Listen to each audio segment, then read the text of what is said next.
Chapitre 3 Idées, raisonnement et imagination des foules. Premièrement, les idées des foules. Étudiant dans notre précédent ouvrage le rôle des idées dans l'évolution des peuples, nous avons montré que chaque civilisation dérive d'un petit nombre d'idées fondamentales, fort rarement renouvelées. Nous avons exposé comment ces idées s'établissent dans l'âme des foules, avec quelles difficultés elles y pénètrent et la puissance qu'elles possèdent quand elles y ont pénétré. Nous avons vu enfin comment les grandes perturbations historiques dérivent le plus souvent des changements de ces idées fondamentales. Ayant suffisamment traité ce sujet, je n'y reviendrai pas maintenant et me bornerai à dire quelques mots des idées qui sont accessibles aux foules et sous quelle forme celles-ci les conçoivent. On peut les diviser en deux classes. Dans l'une, nous placerons les idées accidentelles et passagères, créées sous des influences du moment, l'engouement pour un individu ou une doctrine par exemple. Dans l'autre, les idées fondamentales auxquelles le milieu, l'hérédité, l'opinion donnent une stabilité très grande, telles les croyances religieuses jadis, les idées démocratiques et sociales aujourd'hui. Les idées fondamentales pourraient être figurées par la masse des eaux d'un fleuve, déroulant lentement son cours. Les idées passagères par les petites vagues, toujours changeantes, qui agitent sa surface, et qui, bien que sans importance réelle, sont plus visibles que la marche du fleuve lui-même. De nos jours, les grandes idées fondamentales dont ont vécu nos pères sont de plus en plus chancelantes. Elles ont perdu toute solidité et du même coup, les institutions qui reposaient sur elles se sont trouvées profondément ébranlées. Il se forme journellement beaucoup de ces petites idées transitoires dont je parlais à l'instant, mais très peu d'entre elles paraissent visiblement grandir et devoir acquérir une influence prépondérante. Quelles que soient les idées suggérées aux foules, elles ne peuvent devenir dominantes qu'à la condition de revêtir une forme très absolue et très simple. Elles se présentent alors sous l'aspect d'images et ne sont accessibles aux masses que sous cette forme. Ces idées-images ne sont rattachées entre elles par aucun lien logique d'analogie ou de succession et peuvent se substituer l'une à l'autre comme les verres de la lanterne magique que l'opérateur retire de la boîte où ils étaient superposés. Et c'est pourquoi on peut voir dans les foules se maintenir côte à côte les idées les plus contradictoires. Suivant les hasards du moment, la foule sera placée sous l'influence de l'une des idées diverses emmagasinées dans son entendement et pourra par conséquent commettre les actes les plus dissemblables. Son absence complète d'esprit critique ne lui permet pas d'en percevoir les contradictions. Ce n'est pas là un phénomène spécial aux foules. On l'observe chez beaucoup d'individus isolés, non seulement parmi les êtres primitifs, mais chez tous ceux qui, par un côté quelconque de leur esprit, les sectateurs d'une foi religieuse intense par exemple, se rapprochent des primitifs. Je l'ai observé à un degré curieux chez des hindous lettrés, élevés dans nos universités européennes, et ayant obtenu tous les diplômes. Sur leur fond immuable d'idées religieuses ou sociales héréditaires, s'était superposé, sans nullement les altérer, un fond d'idées occidentales sans parenté avec les premières. Suivant les hasards du moment, les unes ou les autres apparaissaient avec leur cortège spécial d'actes ou de discours, et le même individu présentait ainsi les contradictions les plus flagrantes. Contradictions d'ailleurs plus apparentes que réelles, car les idées héréditaires seules sont assez puissantes chez l'individu isolé pour devenir des mobiles de conduite. C'est seulement lorsque, par des croisements, l'homme se trouve entre les impulsions d'hérédité différentes que les actes peuvent être réellement d'un moment à l'autre tout à fait contradictoires. Il serait inutile d'insister ici sur ces phénomènes, bien que leur importance psychologique soit capitale. Je considère qu'il faut au moins 10 ans de voyage et d'observation pour arriver à les comprendre. Les idées n'étant accessibles aux foules qu'après avoir revêtu une forme très simple, doivent, pour devenir populaires, subir souvent les plus complètes transformations. C'est surtout quand il s'agit d'idées philosophiques ou scientifiques un peu élevées qu'on peut constater la profondeur des modifications qui leur sont nécessaires pour descendre de couche en couche jusqu'au niveau des foules. Ces modifications dépendent des catégories des foules ou de la race à laquelle ces foules appartiennent. Mais elles sont toujours amoindrissantes et simplifiantes. Et c'est pourquoi, au point de vue social, il n'y a guère en réalité de hiérarchie des idées, c'est-à-dire d'idées plus ou moins élevées. Par le fait seul qu'une idée arrive aux foules et peut agir, si grande ou si vraie qu'elle ait été à son origine, elle est dépouillée de presque tout ce qui faisait son élévation et sa grandeur. D'ailleurs, au point de vue social, la valeur hiérarchique d'une idée est sans importance. Ce qu'il faut considérer, ce sont les effets qu'elle produit. Les idées chrétiennes du Moyen-Âge, les idées démocratiques du siècle dernier, les idées sociales d'aujourd'hui ne sont pas certes très élevées. On ne peut philosophiquement les considérer que comme d'assez pauvres erreurs. Et cependant, leur rôle a été et sera immense, et elles compteront longtemps parmi les plus essentiels facteurs de la conduite des États.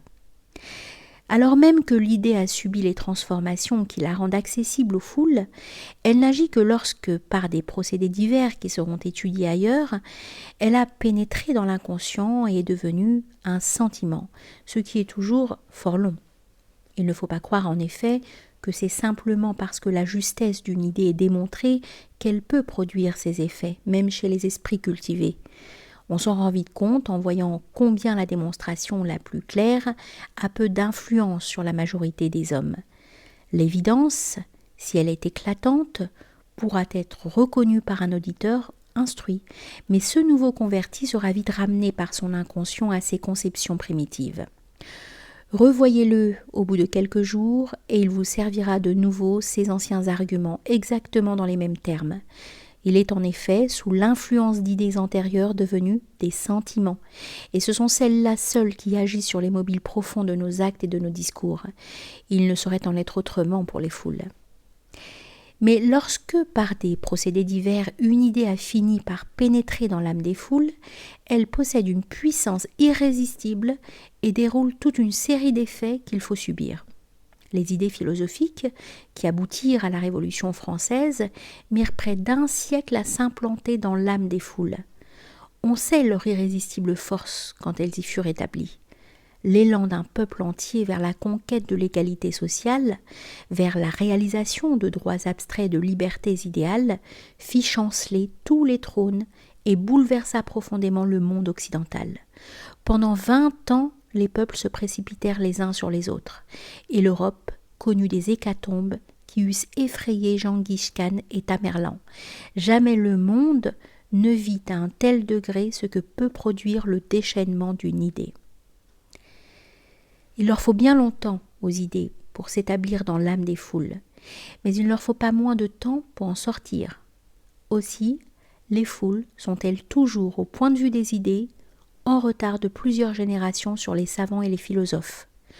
Tous les hommes d'État savent bien aujourd'hui ce que contiennent d'erronées les idées fondamentales que je citais à l'instant, mais comme leur influence est très puissante encore, ils sont obligés de gouverner suivant des principes à la vérité desquels ils ne croient plus.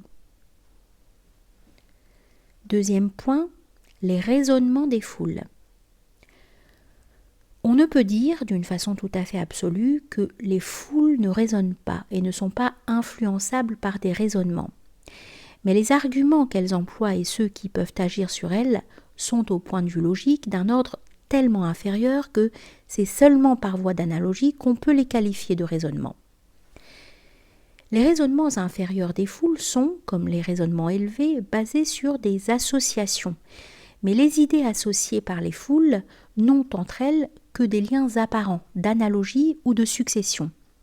Elles s'enchaînent comme celle de l'Esquimau qui, sachant par expérience que la glace, corps transparent, fond dans la bouche, en conclut que le verre, corps également transparent, doit fondre aussi dans la bouche. Ou celle du sauvage qui se figure qu'en mangeant le cœur d'un ennemi courageux, il acquiert sa bravoure. Ou encore de l'ouvrier qui, ayant été exploité par un patron, en conclut immédiatement que tous les patrons sont des exploiteurs. Association de choses dissemblables, n'ayant entre elles que des rapports apparents et généralisation immédiate de cas particuliers, telles sont les caractéristiques des raisonnements des foules. Ce sont des raisonnements de cet ordre que leur présentent toujours ceux qui savent les manier. Ce sont les seuls qui peuvent les influencer. Une chaîne de raisonnement logique est totalement incompréhensible aux foules, et c'est pourquoi il est permis de dire qu'elles ne raisonnent pas ou raisonnent faux, et ne sont pas influençables par un raisonnement. On s'étonne parfois à la lecture de la faiblesse de certains discours qui ont eu pourtant une influence énorme sur les foules qu'ils écoutaient, mais on oublie qu'ils furent faits pour entraîner des collectivités et non pour être lus par des philosophes. L'orateur, en communication intime avec la foule, sait évoquer les images qui la séduisent. S'il réussit, son but a été atteint, et 20 volumes de harangues, toujours fabriqués après coup, ne valent pas les quelques phrases arrivées jusqu'au cerveau qu'il fallait convaincre. Il serait superflu d'ajouter que l'impuissance des foules à raisonner juste les empêche d'avoir aucune trace d'esprit critique, c'est-à-dire d'être apte à discerner la vérité de l'erreur, à porter un jugement précis sur quoi que ce soit. Les jugements que les foules acceptent ne sont que des jugements imposés et jamais des jugements discutés. À ce point de vue, nombreux sont les hommes qui ne s'élèvent pas au-dessus de la foule. La facilité avec laquelle certaines opinions deviennent générales tient surtout à l'impossibilité où sont la plupart des hommes de se former une opinion particulière basée sur leur propre raisonnement. Troisièmement, l'imagination des foules. De même que pour les êtres chez qui le raisonnement n'intervient pas, l'imagination représentative des foules est très puissante, très active et susceptible d'être vivement impressionnée. Les images évoquées dans leur esprit par un personnage, un événement, un accident, ont presque la vivacité des choses réelles. Les foules sont un peu dans le cas du dormeur, dont la raison, momentanément suspendue, laisse surgir dans l'esprit des images d'une intensité extrême, mais qui se dissiperait vite si elles pouvaient être soumises à la réflexion. Les foules, n'étant capables ni de réflexion ni de raisonnement, ne connaissent pas l'invraisemblable. Or, ce sont les choses les plus invraisemblables qui sont généralement les plus frappantes. Et c'est pourquoi ce sont toujours les côtés merveilleux et légendaires des événements qui frappent le plus les foules. Quand on analyse une civilisation, on voit que c'est en réalité le merveilleux et le légendaire qui en sont les vrais supports. Dans l'histoire, l'apparence a toujours joué un rôle beaucoup plus important que la réalité. L'irréel y prédomine toujours sur le réel. Les foules, ne pouvant penser que par images, ne se laissent impressionner que par des images. Seules les images les terrifient ou les séduisent et deviennent des mobiles d'action. Aussi, les représentations théâtrales, qui donnent l'image sous sa forme la plus nettement visible, ont-elles toujours une énorme influence sur les foules. Du pain et des spectacles constituaient jadis pour la plèbe romaine l'idéal du bonheur, et elle ne demandait rien de plus. Pendant la succession des âges, cet idéal a peu varié. Rien ne frappe davantage l'imagination des foules de toute catégorie que les représentations théâtrales. Toute la salle éprouve en même temps les mêmes émotions, et si ces émotions ne se transforment pas aussitôt en actes, c'est que le spectateur le plus inconscient ne peut ignorer qu'il est victime d'illusions et qu'il a ri ou pleuré à d'imaginaires aventures. Parfois, cependant, les sentiments suggérés par les images sont si forts qu'ils tendent, comme les suggestions habituelles, à se transformer en actes. On a raconté bien des fois l'histoire de ce théâtre populaire qui, ne jouant que des drames sombres, était obligé de faire protéger à la sortie l'acteur qui représentait le traître, pour le soustraire aux violences des spectateurs indignés des crimes, imaginaires pourtant, que ce traître avait commis. C'est là, je crois, un des indices les plus remarquables de l'état mental des foules, et surtout de la facilité avec laquelle on les suggestionne. L'irréel a presque autant d'action sur elles que le réel. Elles ont une tendance évidente à ne pas les différencier. C'est sur l'imagination populaire qu'est fondée la puissance des conquérants et la force des États. C'est surtout en agissant sur elles qu'on entraîne les foules. Tous les grands faits historiques, la création du bouddhisme, du christianisme, de l'islamisme, la réforme, la révolution et de nos jours l'invasion menaçante du socialisme sont les conséquences directes ou lointaines d'impressions fortes produites sur l'imagination des foules. Aussi, tous les grands hommes d'État de tous les âges et de tous les pays y compris les plus absolus despotes, ont-ils considéré l'imagination populaire comme la base de leur puissance, et jamais ils n'ont essayé de gouverner contre elle. C'est en me faisant catholique, disait Napoléon au Conseil d'État, que j'ai fini la guerre de Vendée.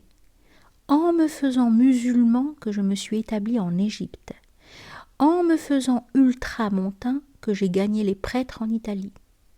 Si je gouvernais un peuple de juifs, je rétablirais le temple de Salomon. Fin de citation. Jamais, peut-être, depuis Alexandre et César, aucun grand homme n'a mieux su comment l'imagination des foules doit être impressionnée. Sa préoccupation constante fut de la frapper. Il y songeait dans ses victoires, dans ses harangues, dans ses discours, dans tous ses actes. À son lit de mort, il y songeait encore. Comment impressionne-t-on l'imagination des foules ? Nous le verrons bientôt. Bornons-nous pour le moment à dire que ce n'est jamais en essayant d'agir sur l'intelligence et la raison, c'est-à-dire par voie de démonstration. Ce ne fut pas au moyen d'une rhétorique savante qu'Antoine réussit à ameuter le peuple contre les meurtriers de César. Ce fut en lui lisant son testament et en lui montrant son cadavre. Tout ce qui frappe l'imagination des foules se présente sous forme d'une image saisissante et bien nette, dégagée de toute interprétation accessoire ou n'ayant d'autre accompagnement que quelques faits merveilleux ou mystérieux. Une grande victoire, un grand miracle, un grand crime, un grand espoir. Il faut présenter les choses en bloc et ne jamais en indiquer la genèse. 100 petits crimes ou 100 petits accidents ne frapperont pas du tout l'imagination des foules, tandis qu'un seul grand crime, un seul grand accident les frapperont profondément, même avec des résultats infiniment moins meurtriers que les 100 petits accidents réunis. L'épidémie d'influenza qui, il y a peu d'années, fit périr à Paris seulement 5000 personnes en quelques semaines, frappa très peu l'imagination populaire. Cette véritable hécatombe ne se traduisait pas en effet par quelque image visible, mais seulement par les indications hebdomadaires de la statistique.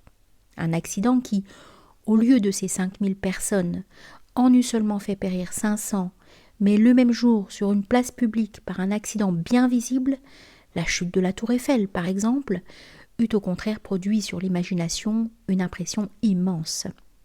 La perte probable d'un transatlantique qu'on supposait, faute de nouvelles, coulé en pleine mer, frappa profondément pendant 8 jours l'imagination des foules. Or, les statistiques officielles montrent que dans la même année, 1 millier de grands bâtiments se sont perdus. Mais de ces pertes successives, bien autrement importantes comme destruction de vies et de marchandises qu'eût pu l'être celle du transatlantique en question, les foules ne se sont pas préoccupées un seul instant. Ce ne sont donc pas les faits en eux-mêmes qui frappent l'imagination populaire, mais bien la façon dont ils sont répartis et présentés. Il faut que, par leur condensation, si je puis m'exprimer ainsi, ils produisent une image saisissante qui remplisse et obsède l'esprit. Qui connaît l'art d'impressionner l'imagination des foules, connaît aussi l'art de les gouverner.